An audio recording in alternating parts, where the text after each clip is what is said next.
Comme vous le savez, au niveau du ministère de la Recherche scientifique, il y a 3 structures, on peut dire. Il y a la structure politique, c'est les cabinets du ministre. Vous avez la structure administrative, c'est le secrétariat général.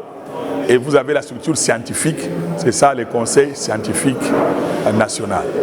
Le Conseil scientifique national coordonne les activités de recherche de tous les centres de recherche de la République.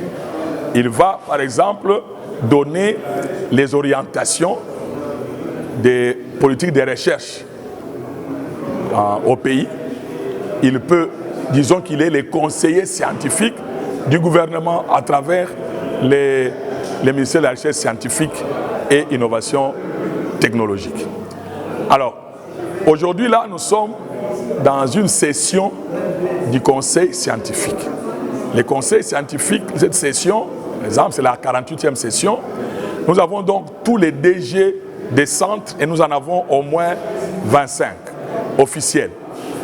Il y a aussi des centres de recherche qui sont privés, mais nous avons aussi les représentants d'autres institutions, notamment les représentants des conseils d'administration des universités, les représentants du conseil d'administration des ISP, des IST, représentants du cabinet, ainsi de suite. Alors nous nous réunissons pour traiter des problèmes qui concernent la recherche scientifique, trouver les orientations et notamment aussi parler de promotion des scientifiques et des cadres techniques administratifs.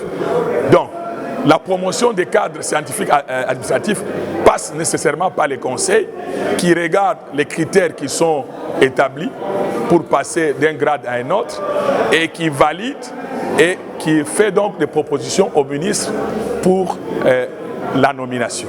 Voilà brièvement ce que fait donc les conseils scientifiques. Aujourd'hui, nous sommes à la 48e session et nous allons faire des émissions d'ici un peu pour expliquer en détail que fait les conseils scientifiques, quel est le texte réglementaire qui a créé les conseils scientifiques, il est composé de qui, quelle est notre feuille de route, quel est notre programme, ainsi de suite. Et puis nous allons aller maintenant centre par centre pour que chaque centre explique quelle est sa mission, quel est son objet, avant d'aller à certains chercheurs qui ont peut-être des innovations technologiques pour expliquer à la population ce que la recherche scientifique peut apporter donc, à notre pays. Voilà brièvement, mais nous aurons le temps d'aller en détail pour donner tout ce qu'il faut pour les conseils scientifiques. Nous sommes en pleine session, 48e session du conseil scientifique, où nous sommes en train de traiter de plusieurs points. Et parmi les points, par exemple, il y a eu un point sur la commission EDDOC, sur les critères pour primer les chercheurs, que ce soit au niveau de leur centre, que ce soit les centres eux-mêmes et d'une manière générale. Et il y a eu plusieurs points auxquels nous avons abordé par rapport aussi à la vie. Comment évaluer un chercheur? Un chercheur, c'est quelqu'un auprès de qui on attend des résultats. Alors comment évaluer ces résultats-là? Donc il y a plusieurs points, et aussi l'étude des dossiers. Les chercheurs doivent passer de promotion.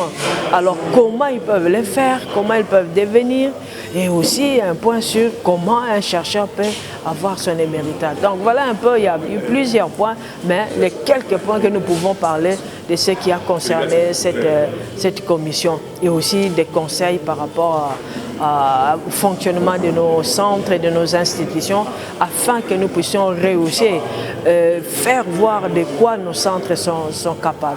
Nous participons à cette 48e session du Conseil scientifique national, où nous représentons le directeur général Yvon Mingachang. Les avis du CREJ sont très satisfaisants globalement, parce que les points à l'ordre du jour ont été traités valeureusement. Le point qui a retenu particulièrement mon attention se rapporte à l'évaluation des chercheurs, essentiellement les chercheurs seniors, pour qui une grille d'évaluation objective a été conçue et discutée. Nous pensons qu'avec l'accompagnement du Conseil scientifique national, à partir de 2023, les chercheurs sauront dorénavant, au-delà de ce qui est prescrit dans les dispositions légales ce qu'il faudrait qu'ils accomplissent afin, n'est-ce pas, d'être primés, récompensés ou évalués correctement à la fin de leurs prestations annuelles. Merci.